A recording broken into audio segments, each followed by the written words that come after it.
رشتوں کی خبر دے، سحر آپی سے کہے ماموں جی کی چھت سے نکل کر کھلے آسمان تلے نہیں رہنا پڑے گا۔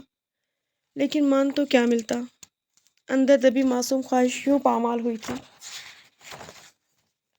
کہ اپنا وجود بھی بے معنی ہو کر رہ گیا تھا۔ اسے یاد آیا یہاں آنے سے پہلے اس نے دسترخوان پہ اعلان کیا تھا کہ وہ دادا جی کے پاس جا رہی ہے، تو اس کے بعد مامی جی نے اٹھتے بیٹھتے طنز کرنے لگی تھیں۔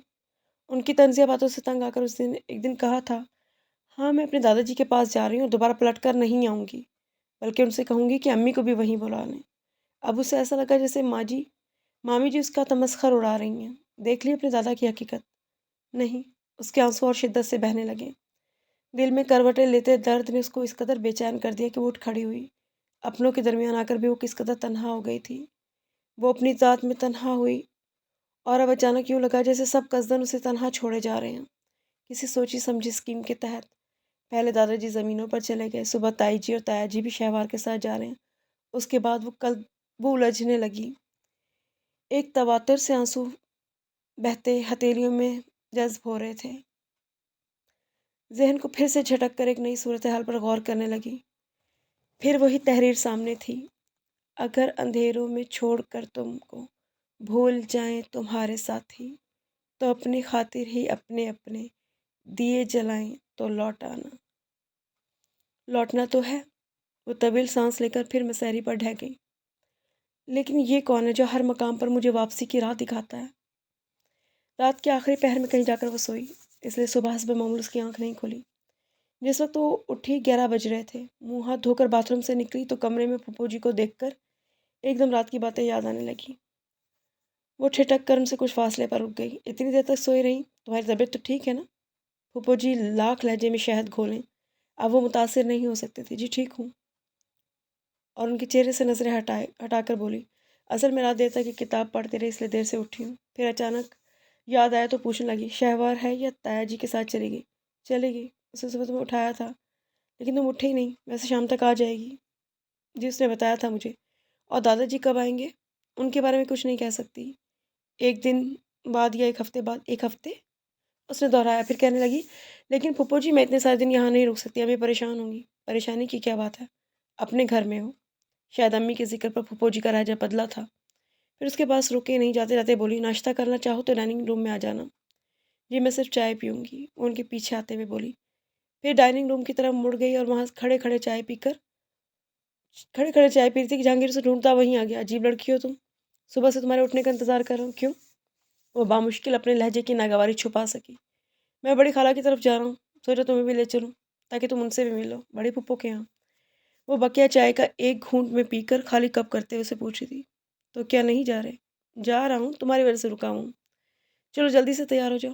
وہ گھڑی کی طرف دیکھتے ہوئے عجلت کا مظاہرہ کرنے لگا، سوری آج میں کہیں نہیں جا سکوں گی۔ اس نے سہولت سے منع کر دیا، کیوں؟ بس طبیعت ٹھیک نہیں ہے۔ پھر جاتے جاتے بولی، پھپھو جی کو میرا سلام کہنا، یہ بھی کہ میں اب نہیں تو پھر کبھی ان سے ضرور ملوں گی۔ کمال ہے، اس کے پیچھے آتے ہوئے بولا، میں تمہاری وجہ سے رکا ہوں، آئی ایم سوری۔ وہ جلدی سے اپنے کمرے میں داخل ہو گئی۔ وہ دوپہر کے کھانے پر پھپھو جی نے اسے بتایا کہ وہ خاصا خفا ہو کر گیا ہے اور اسے اس کی خفگی کی پرواہ نہیں تھی، نہ ہی اسے اس میں کوئی دلچسپی تھی، اس لیے پھپھو جی کی بات کو بہت سرسری سے انداز میں سنتی رہی جو وہ اسے اس کے متعلق بتا رہی تھی۔ پھر کھانے کے بعد پھپھو جی تو سونے کے ارادے سے اپنے کمرے میں چلی گئیں، اور وہ کیونکہ کچھ دیر پہلے ہی سو کر اٹھی تھی اس لیے اب سونے کا سوال ہی پیدا نہیں ہوتا تھا۔ کچھ دیر تک کیوں ہی اپنے کمرے میں بند ہو کر بیٹھی رہی، پھر اکتا کر باہر نکل آئی۔ اسے بڑا عجیب سا لگ رہا تھا، گھر کے افراد میں سے کوئی بھی موجود نہیں تھا۔ یوں ہی چلتے ہوئے ہال کمرے سے نکل کر برآمدے میں آئی تو وسیع لان میں دائیں طرف آخری سرے پر آم کے گھنے پیڑ کے تلے چرپائی پہ کو بوڑھا ملازم بیٹھا ہوا نظر آیا۔ اسے اچانک پتہ نہیں کیا خیال آیا، وہ محتاط ہو کر اسی کے پاس چلی آئی۔ پہلے سلام کیا، پھر پوچھنے لگی، کیا میں یہاں بیٹھ سکتی ہوں؟ ہاں، پر تم کون ہو؟ بوڑھا ملازم بغور اسے دیکھتے ہوئے پہچاننے کی کوشش کرنے لگا۔ میں مہرو ہوں، ملک شہباز کی بیٹی۔ وہ بغیر کسی تمہید کے اندھیرے میں تیر چھوڑتے بولی، وہی ملک شہباز جسے قتل کر دیا گیا تھا، اور قاتل یہی حویلی والے ہیں، دادا جی، تایا جی، پھپھو جی، سب کو الزام نہ دو بیٹی۔ بوڑھے نے تعصب کا اظہار کیا۔ بیچارے ملک امتیاز سائیں اور بڑے سائیں تو آج تک شہباز سائیں کا غم سینے سے لگائے میں۔ تو کیا صرف پھپھو جی؟ اس نے دھڑکتے دل کے ساتھ سوچا اور اپنی حیرت پر بامشکل قابو پا کر بولی، چھوڑیں بابا، یہ اکیلی عورت کا کام نہیں ہے۔ ضرور دادا جی اور تایا جی ساتھ ہوں گے۔ نہیں بیٹا، انہیں تو کچھ خبر بھی نہیں ہے، اور تم اکیلی عورت کی بات کر رہی ہو۔ تو میں تمہیں بتاؤں بیٹا کہ اکیلی عورت ہی خطرناک ہوتی ہے۔ ایک ان پڑھ جاہل شخص کے منہ سے اتنی بڑی بات سن کر اسے واقعی بہت حیرت ہوئی۔ وہ کہہ رہا تھا، بیچارے بڑے سائیں تو جیتے جی مر گئے۔ اگر انہیں ذرا بھی بی بی کے ارادوں کی خبر ہو جاتی تو ایسا نہ ہوتا۔ بعد میں دادا جی نے کیا کیا، وہ شاکر لہجے میں بولی۔ اسے ذرا احساس نہیں تھا کہ وہ دادا جی کی شکایت کس سے کر رہی ہے۔ کیا کرتے، بیٹی کا معاملہ تھا، اندر ہی اندر دبا گئے۔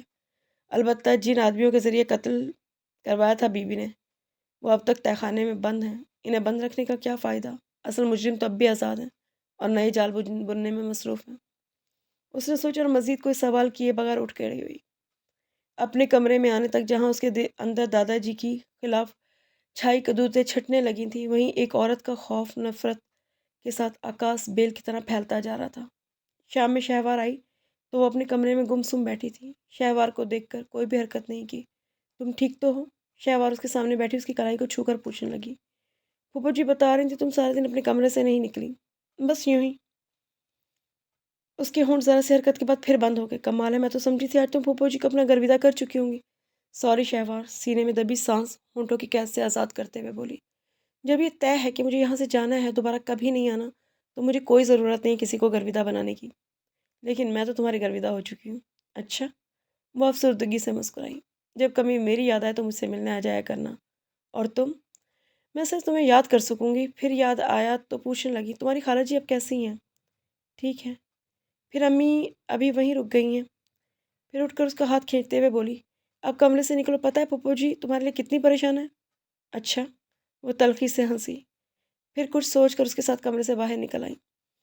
اگلے دن دوپہر سے ذرا پہلے دادا جی آ گئے۔ اسے معلوم ہوا تو اس وقت ان کے پاس واپس جانے کی بات کرنے لگی۔ ابھی کچھ دن رہو نا، میں خود تمہیں چھوڑ آؤں گا۔ انہوں نے محبت سے اصرار کیا۔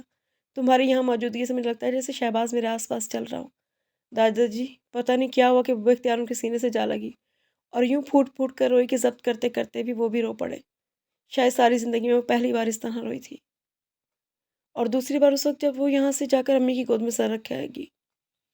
امی شاید اس کی کیفیت سمجھ کر خاموش تھیں، جبکہ مامی جی پریشان ہو گئی۔ وہ اپنے دوپٹے سے اس کا چہرہ صاف کرتے ہوئے کہنے لگی، ہم نے اسی لیے تمہیں منع کیا تھا کہ مت جانا، لیکن تم کسی کی مانتی ہی نہیں ہو۔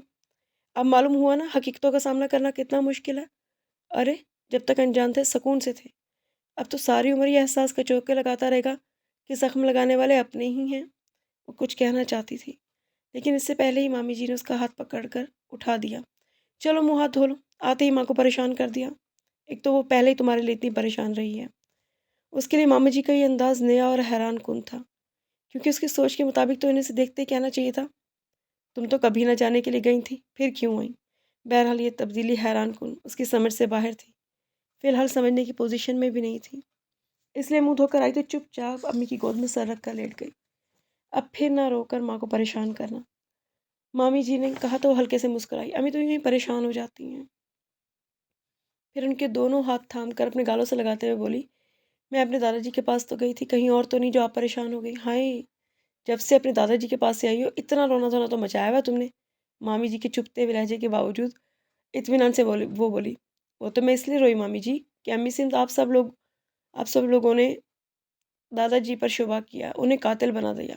بس بی بی اب کوئی نئی کہانی نہ سنانے بیٹھ جانا۔ انہوں نے مجھے کوئی کہانی نہیں سنائی، میں خود حقیقت جانی ہے۔ پھر اس نے جو جانا تھا اس کی تمام تفصیل کہہ سنائی۔ آخر میں کہنے لگی، پھوپھی جی اب بھی اپنے انتقام کی آگ میں جل رہی ہیں، اور جب تک وہ اس آگ کو دہکائے رکھیں گے وہ اس میں جلتی رہیں گی، اور میں نے ان کے حال پر چھوڑ آئی ہوں۔ ان کے لیے یہی سزا کافی ہے کہ باقی یہ ساری عمر پلان بناتی رہیں، کبھی مہرو کو تباہ کرنے کے لیے، کبھی سحر کو، کبھی امی کو، اور ہر بار کی ناکامی ان کی اندر آگ کو اور ہوا دے۔ بالآخر ایک دن اس آگ کی لپٹ میں وہ خود آ جائیں گی۔ اس کی باتیں سن کر امی خاموش تھیں، جبکہ مامی جی کہنے لگی، پھر بھی ایسی عورت سے ہوشیار رہنے کی ضرورت ہے۔ ہاں اکیلی عورت بہت خطرناک ہوتی ہے، وہ سوچتے ہوئے بولی۔ اکیلی کہاں، سب ہیں اس کے۔ مامی جی اپنی سمجھ کے مطابق چمک کر بولی، اکیلی عورت وہ نہیں مامی جی کہ جس کا کوئی نہیں، بلکہ اپنی من مانی کرنے والی اکیلی عورت ہوتی ہے، اور بے حد خطرناک۔ قدر توقف سے وہ بولی، لیکن یہ بھی تو جو جتنا خطرناک ہوتا ہے وہ اتنی ہی بڑی ٹھوکر بھی کھاتا ہے۔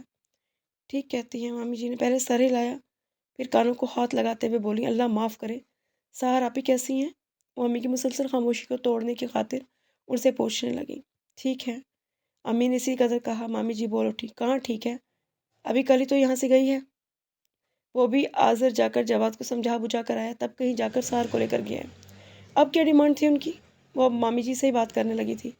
کوئی کاروبار شروع کرنا چاہتا ہے، ان کے لیے پیسے چاہیے۔ تمہارے ماموں کے پاس تو اتنا ہے نہیں، البتہ آزر کہہ رہا ہے کہ کہیں سے بندوبست کر دوں گا۔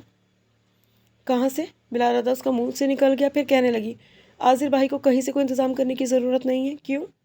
اس لیے کہ اب جو کریں گے دادا جی کریں گے، انہوں نے مجھ سے کہا ہے، اور یہ بھی کہ وہ آپ کے اور ماموں جی کے بہت مشکور ہیں کہ آپ نے ان کے بیٹے کے بچوں کو سہارا دیا۔ ہمارے تو جیسے کچھ نہیں لگتے تھے۔ مامی جی برا مان کر بولی۔ یہ بات نہیں ہے مامی جی، ان کا ہاتھ دبا کر بولی۔ دادا جی خود ہم سے زیادہ آپ کا حق تسلیم کرتے ہیں، اور مہرو، آزر بھائی کے آنے اور پکارنے سے اس کی بات ادھوری رہ گئی۔ پھر زیادہ دن نہیں گزرے تھے، دادا جی کی طرف سے ایک رجسٹری کا لفافہ موصول ہوا، جس میں ان کے نام ایک خط انہوں نے لکھا تھا۔ بیٹی مہرو، خوش رہو، میں نے شہباز کی جاگیر تمہاری والدہ کے نام کر دی ہے۔ یہ نہ تو ان کی ساری عمر کی محرومیوں کا ازالہ ہے، اور نہ میرے کسی گناہوں کا کفارہ۔ بس اپنی والدہ سے کہو یہ قبول کر لیں، شہباز کی چیز سمجھ کر۔ اور بیٹی میں جانتا ہوں تم پھر کبھی حویلی نہیں آؤ گی، اس لیے مجھے اجازت دو کہ جب میرا دل چاہے تم سے ملنے آ سکوں۔ آپ جب چاہیں آ سکتے ہیں دادا جی۔ وہ ہلکے سے بڑبڑائی اور بقیہ کاغذات دیکھ کر امی کے حوالے کر دیے۔ جنہیں دیکھتے ہی وہ کہنے لگی، میں ان کا کیا کروں؟ آپ یہ ماموں جی کو دے دیجیے گا، جو وہ چاہیں گے، جیسے چاہیں گے وہ جائیداد کو سنبھال لیں گے۔ آخر وہی اس گھر کا کرتا دھرتا ہے، اور ہم بھی اس گھر کے فرد ہیں۔ اس نے نیک نیتی سے مشورہ دیتے ہوئے امی کو کہا۔ امی پرسوچ انداز میں سر ہلانے لگی۔ اسی شام سحر آپی آ گئیں، بے حد مرجھائی ہوئی سی لگ رہی تھی۔ انہیں دیکھتے ہوئے جان گئی کہ جواد بھائی نے انہیں آخری وارننگ دے کر بھیجا ہے۔ وہ کیا ابھی انہیں دینے کے لیے امی کے پاس بہت کچھ تھا، پھر بھی وہ ان کی حالت کا ذمہ دار آزر بھائی کو سمجھتی تھی۔ ان کے کمرے میں جا پہنچی اور ان سے پوچھنا چاہتی تھی کہ آخر کیا کمی تھی سحر، کیوں ان کے لیے سٹینڈ لینے کے بجائے خاموشی سے دستبردار ہو گئے تھے۔ آزر بھائی کمرے میں موجود نہیں تھے۔ باتھ روم سے پانی گرنے کی آواز آئی۔ وہ ان کے انتظار میں وہیں بیٹھ گئی۔ اس کے اندر ان کے خلاف غصہ بھرا ہوا تھا۔ وہ اس وقت ہر صورت میں غصہ انہی پر نکالنا چاہتے تھے۔ دل چاہ رہا تھا وہ زور سے باتھ روم کا دروازہ پیٹ کر انہیں فوراً باہر آنے کو کہے۔ چند قدم آگے بڑھی، پھر فوراً کچھ اکتا کر، کچھ جھنجھلا کر پٹکنے والے انداز میں کتاب رکھی تو نظر کھلے پیڈ پر جا پڑی۔ میں یوں ہی روز ہوا پر لکھ لکھ کے اس کی جانب بھیجتا رہا ہوں کہ اچھے موسم اگر پہاڑوں پر آئیں تو لوٹ آنا۔ ارے وہ بے تحاشا حیرتوں میں آن گھری۔ دوسرے ہی پل جانے کتنے لمحات، کتنی باتیں ایک دوسرے کو دھکیلتی ہوئی ذہن کے دریچوں کو دستک دینے لگی تھیں۔